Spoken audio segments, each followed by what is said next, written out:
Matrices देखा था और उस मैट्रिसेस के अंदर दो मैट्रिक्स आपस में ऐड किस तरीके से होंगे उसको हमने डिस्कस किया था। मैट्रिसेस ऐड होने के लिए ज़रूरी है कि दोनों के ऑर्डर सेम हो। ऑर्डर से मतलब पहला मैट्रिक्स की रॉ एंड कॉलम दूसरे मैट्रिक्स की रॉ एंड कॉलम के बराबर होंगे तभी मैट्रिसेस ऐड होंगे। जैसे कि ए मैट्रिक्स के अंदर हैं 3 रॉस और 4 कॉलम, बी मैट्रिक्स के अंदर है 3 रॉस और 4 कॉलम। तो इन दोनों को जब हम आपस में ऐड करने बैठेंगे तो ये पॉसिबल होगा, जो कि लिखा हुआ है यहाँ पे a प्लस बी, इसका आंसर पॉसिबल है। मगर अगर हम b एंड d की बात करें, देखिएगा ये b जो पहला नंबर लिखा होता है ये रॉ को रिप्रेजेंट करता है, फिर कॉलम को रिप्रेजेंट करता है। b एंड d का ऑर्डर देखें तो यह है 3 रॉस 4 कॉलम, यह है 4 रॉस 3 कॉलम। इनके ऑर्डर डिफरेंट है, इसकी वजह से इनका एडिशन पॉसिबल नहीं है। ये हमने लास्ट क्लास में काम किया था। आज की इस क्लास के अंदर हम काम कर रहे हैं मैट्रिक्स ही के हवाले से, बट मैट्रिसेस मल्टीप्लिकेशन की, कि मैट्रिक्स आपस में मल्टीप्लाई किस तरीके से होंगे। देखिएगा ए मैट्रिक्स हमारे पास है 3 रॉस एंड 3 कॉलम का, डी मैट्रिक्स है 3 Ross and 2 Ross and 3 column, और सी मैट्रिक्स हमारे पास है 3 रॉस एंड 2 कॉलम। ठीक है, अब जरा देखिएगा, ये बहुत ही इंपॉर्टेंट बात है कि multiplication of 2 matrix is possible only when the number of column of first matrix बराबर हो जाए number of Ross of other matrix के। Multiplication of 2 matrix is possible only when the number of column of first matrix is equal to the number of rows of other matrix। अब देखिएगा हमारे पास ए का order हमने 3/3 लिखा, B का order 2/3 लिखा, सी का ऑर्डर 3/2 लिखा। अगर मैं ए एंड बी को मल्टीप्लाई करूं तो ए एंड बी क्या पॉसिबल है? डेफिनेशन के हिसाब से the number of column of first matrix, पहले मैट्रिक्स का कॉलम दूसरी मैट्रिक्स के रॉ के अगर बराबर हो तभी मल्टीप्लिकेशन पॉसिबल है। ए मैट्रिक्स का कॉलम है 3, बी मैट्रिक्स की रॉ है 2, तो इन दोनों को आपस में मल्टीप्लिकेशन पॉसिबल नहीं है, तभी यहाँ पे लिखा है नॉट पॉसिबल। मगर अगर मैं ए एंड सी को देखूं तो ए की कॉलम है 3 और सी की रॉज हैं 3। चूंकि ये 3 है तो इनकी आपस में मल्टीप्लिकेशन पॉसिबल है। जब आप मल्टीप्लाई करने बैठेंगे तो इसका एक आंसर आएगा, और वो आंसर किस तरीके से आएगा जरा गौर से देखिएगा। हमने कहा इन 2 मैट्रिक्स को मल्टीप्लाई करें, तो अब आप रॉ को कॉलम से मल्टीप्लाई करेंगे। ये है रॉस 4 2 0, ये है रॉ, और ये है कॉलम -4 -2 -4 एंड 1, ये है कॉलम। अब इन दोनों को आपस में मल्टीप्लाई करें। कैसे? 4 मल्टीप्लाई होगा -2 से, 2 मल्टीप्लाई होगा -4 से, एंड 0 मल्टीप्लाई होगा 1 से। देखिएगा 4 मल्टीप्लाई हुआ -2 से, फिर मैंने 2 को मल्टीप्लाई किया -4 से, तो ये देखिएगा ये 2 और ये -4 मल्टीप्लाई हो गए। अब मैंने कहा 0 को मल्टीप्लाई करें 1 से, और ये आ गया 0 और 1 मल्टीप्लाई। मैंने फर्स्ट रॉ को फर्स्ट कॉलम से किया, अब मैं सेकंड रॉ को फर्स्ट कॉलम से करूंगा, यानी 5 को मल्टीप्लाई करें -2 से, तो देखिए ये 5 और -2 यहाँ पे मैंने मल्टीप्लाई कर दिया।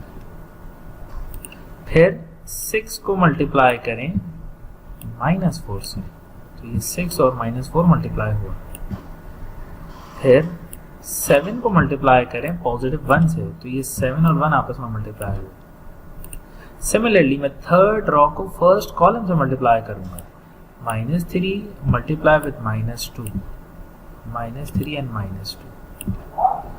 फिर 1 विल मल्टीप्लाई बाय -4, 1 एंड -4। फिर 9 मल्टीप्लाई विद +1, 9 मल्टीप्लाई विद +1। अल्हम्दुलिल्लाह, ये हमने 3 रॉस को पहले कॉलम से मल्टीप्लाई कर दिया। अब हम यही 3 रॉस को सेकंड कॉलम से मल्टीप्लाई करेंगे। देखिएगा 4 multiply with -3, 2 multiply with 0, 2 multiply with 0, फिर 0 मल्टीप्लाई विथ पॉजिटिव 3। देख रहे हैं, ये मैंने फर्स्ट रॉ को सेकंड कॉलम से मल्टीप्लाई किया। अब मैं सेकंड रॉ को सेकंड कॉलम से मल्टीप्लाई करूंगा, थर्ड रॉ को थर्ड कॉलम से मल्टीप्लाई करूंगा। देख लेते हैं, थर्ड रॉ का देख लेते हैं।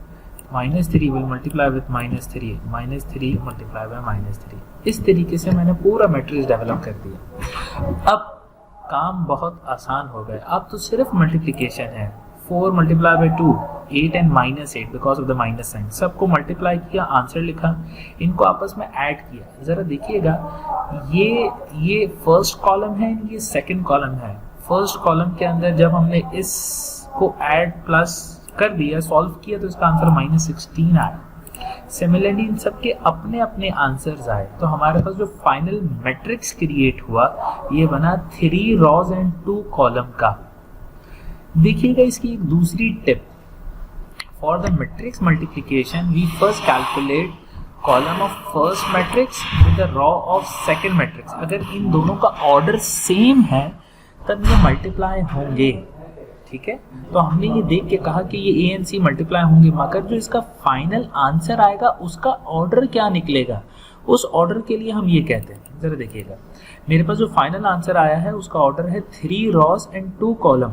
अब ये देखिएगा, ए की जो रॉ है और सी का जो कॉलम है, ये एक्चुअल आंसर का ऑर्डर होगा, यानी फाइनल आंसर का ऑर्डर होगा 3/2, यानी 3 रॉज होंगी और 2 कॉलम होंगे। फिर से समझते हैं इस बात को। तो हम बात कर रहे हैं आज की क्लास में मैट्रिसेस की, मैट्रिसेस मल्टीप्लिकेशन की। मल्टीप्लिकेशन के लिए कानून ये है कि 2 मैट्रिक्स मल्टीप्लाई कब होंगे, जब कॉलम ऑफ फर्स्ट मैट्रिक्स बराबर हो जाए रॉ ऑफ सेकंड के। तो हमने ए एंड बी को कैलकुलेट किया, तो ए का कॉलम है 3 एंड बी की रॉ है 2, तो ये आपस में मल्टीप्लिकेशन पॉसिबल नहीं है। फिर हमने बात की ए एंड सी की, तो ए का कॉलम है 3 एंड सी की रॉ है 3, तो ये आपस में मल्टीप्लिकेशन पॉसिबल है। तो करें, तो 4, 2 एंड 0 मल्टीप्लाई होगा -2, -4 एंड 1 से, यानी raw will multiply by column. और ये चीज़ मैंने यहाँ लिखी, यानी 4, ये देखिए 4 मल्टीप्लाई किया -2 से, तो 4 मल्टीप्लाई बाय -2। फिर 2 को मल्टीप्लाई किया -4 से, तो 2 मल्टीप्लाई बाय -4। फिर 0 को मल्टीप्लाई किया 1 से, तो 0 मल्टीप्लाई बाय 1। इस तरीके से पूरा मैट्रिक्स क्रिएट हुआ, इसको प्लस माइनस ऐड किया और फाइनली मेरे पास यह आंसर आया। फाइनल आंसर का जो ऑर्डर होगा ये कैसे पता चलेगा कि फर्स्ट मैट्रिक्स, देखें 2 मैट्रिक्स हमने लिए थे ए एंड सी, तो फर्स्ट मैट्रिक्स की रॉ एंड सेकेंड मैट्रिक्स का कॉलम, तो ये फाइनल आंसर का ऑर्डर बताता है। मैंने देखा कि फर्स्ट मैट्रिक्स का जो रॉ थी वो 3 थी, सेकंड मैट्रिक्स का कॉलम 2 था, तो फाइनल आंसर का ऑर्डर बना 3/2, यानी 3 रॉज एंड 2 कॉलम।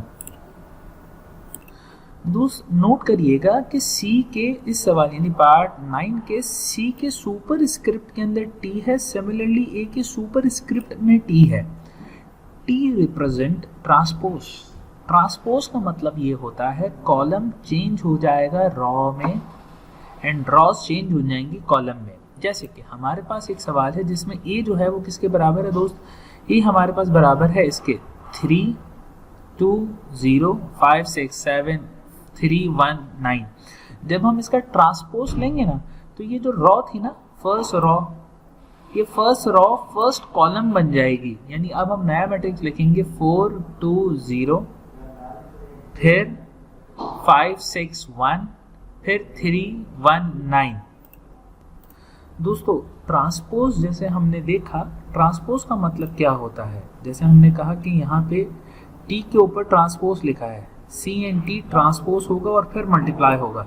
तो ट्रांसपोज का मतलब ये है कि लेट्स से हमारे पास एक मैट्रिक्स है 1, 2, 3, 4, 5, 6, 7, 8, 9 रेंडमली मैंने सेट किया। जब आप इसका ट्रांसपोज लेंगे तो ये सारी रॉज, ये पहली रॉ पहले कॉलम में कन्वर्ट हो जाएगी, यानी 1, 2, 3 रॉ में है तो ये कॉलम में लिखा जाएगा 1, 2, 3। फिर 4, 5, 6 रॉ है, ये कॉलम में आ जाएगा 4, 5, 6। फिर 7, 8, 9 रॉ थी तो ये कॉलम में लिखा जाएगा 7, 8 एंड 9। तो ट्रांसपोज का मतलब रॉज चेंज इनटू कॉलम। दोस्तों अब हम बात करते हैं क्वेश्चन नंबर 7 की। क्वेश्चन नंबर 7 में है वेरीफाई, प्रूफ करना है कि ये दोनों जब मल्टीप्लाई होंगे तो इसका आंसर आएगा 1, 0, 0 एंड 1। मल्टीप्लाई करें इस पर अवर लॉजिक, साइन मल्टीप्लाई होगा इस साइन से, तो साइन साइन सा साइन स्क्वायर हो जाएगा। फिर ये माइनस साइन मल्टीप्लाई होगा इस माइनस कॉस से, तो ये माइनस कॉस लिख दिया। फिर सेकेंड रॉ की बारी है, ये कॉस लिखा साइन से, ये कॉस एंड साइन आ गया। फिर ये साइन और ये माइनस कॉस आपस में मल्टीप्लाई होगा, तो ये साइन और ये माइनस कॉस आ गया। फिर अब मैं अगेन, ये मैंने पहले कॉलम के साथ सॉल्व कर लिया, अब मैं सेकेंड कॉलम की तरफ जाऊंगा, यानी ये साइन मल्टीप्लाई होगा इस कॉस से, माइनस कॉस मल्टीप्लाई होगा इस साइन। फिर cos multiply by this cos, तो ये कॉस कॉस से मल्टीप्लाई हुआ। फिर ये साइन इस साइन से मल्टीप्लाई हुआ। यहाँ तक मुश्किल काम था, इसके बाद तो बहुत आसान है भाई। Sine sine the sine square, cos into cos, is cos square minus and minus खत्म हो गया, प्लस हो जाएगा। साइन कॉस एक दफ़ा और ये प्लस और ये माइनस, माइनस साइन कॉस, यानी एक दफ़ा प्लस में साइन कॉस, एक दफ़ा माइनस में साइन कॉस, एक दफ़ा प्लस में साइन कॉस, एक दफ़ा नेगेटिव साइन कॉस। सिमिलरली ये cos into cos is cos square, sine into sine is sine square. ज़रा नोट करेंगे, ये प्लस में ये माइनस में ये कैंसिल हो जाएगा, ये प्लस में ये माइनस में ये कैंसिल हो जाएगा, तो बचा मेरे पास क्या, sine square plus cos square theta का फॉर्मूला है, और ये चीज़ बराबर होती है 1 के, यानी इसको हटा के हम 1 लिख सकते हैं। तो यहाँ लिख दिया 1, फिर ये 0 हो गए थे, ये 0 हो गए थे, और ये वाला एलिमेंट भी होगा 1, तो 1 0 0 1 इज इक्वल टू 1 0 0 1। फिर से देखिएगा, इन दोनों मैट्रिसेस को मल्टीप्लाई करना है, साइन को मल्टीप्लाई करें इस साइन से, कॉस को मल्टीप्लाई करें इस माइनस कॉस से, सिमिलरली इस कॉस को मल्टीप्लाई किया इस साइन से, जो कि यहाँ लिखा है।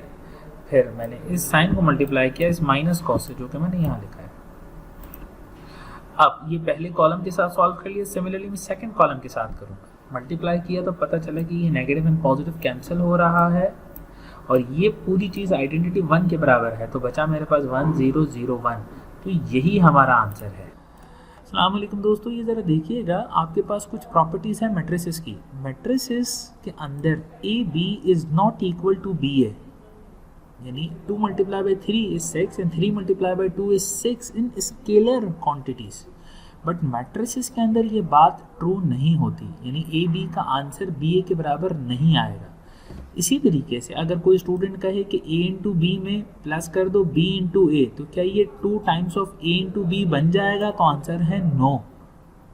तो इन दोनों नो की वजह से कोई फॉर्मूला यहाँ पे अप्लाई नहीं हो सकता। आपने पहले फॉर्मूले देखे होंगे a plus B whole square का formula, which is a square plus 2ab plus B square.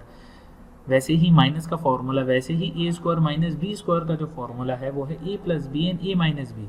तो ये सारे फॉर्मूले मैट्रिसेस में नहीं लग सकते, because of the same rule a into B is not equal to b into A. ये जहन में रखिएगा।